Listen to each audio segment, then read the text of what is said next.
The Republican war on women continues. In Texas, conservatives are actively working to force a woman to give birth to a baby that has virtually no chance of survival. With the breaking news overnight, the Texas Supreme Court freezing a lower court's ruling that would have allowed a woman to get an emergency abortion. ABC's Elizabeth Schulze joins us now from the Supreme Court in Washington, where it's been nearly 18 months since the High Court overturned Roe v. Wade. Elizabeth, good morning. Good morning to you, Gio. And we have not seen a case like this since the Supreme Court issued its decision on Roe v. Wade back in 1973. In this case, a woman in Texas with severe pregnancy complications is suing the state to allow her to get access to an emergency abortion. And now the state's highest court is weighing in, putting that request on hold.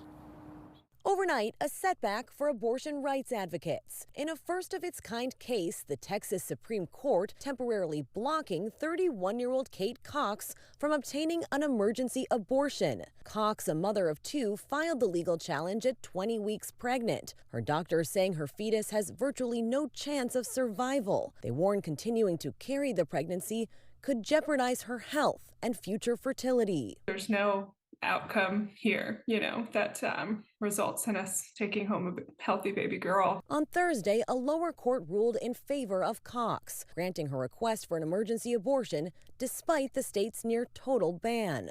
But hours later, Texas Attorney General Ken Paxton appealed the ruling, asking the state's Supreme Court to intervene.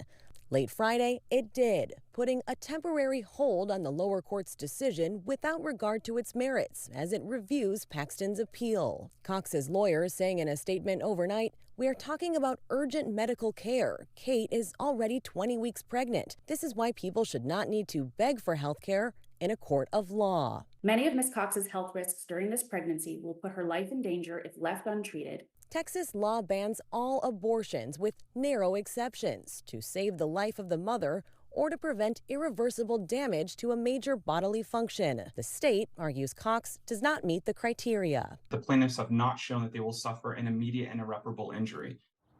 Now, it's not clear this morning when the Texas Supreme Court will issue its decision, and a ruling in this case only applies to Kate Cox and her pregnancy, not to other women in the state.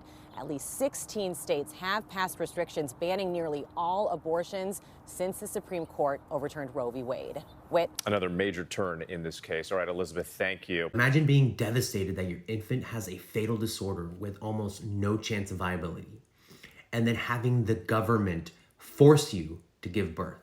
It's happening in Texas, and it's a direct result of MAGA Republicans and their extreme anti-abortion laws coming from Trump's Supreme Court that overturned Roe v. Wade. Can you believe that in the freest country in the world, courts, judges that have absolutely no medical experience are going to decide whether or not Katie can have an abortion?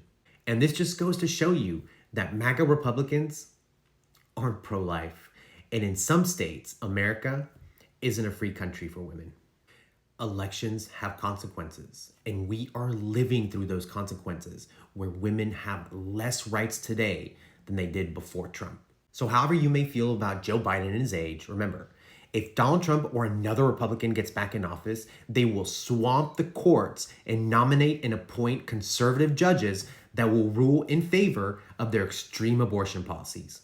Because when it comes to MAGA Republicans, the cruelty is the point.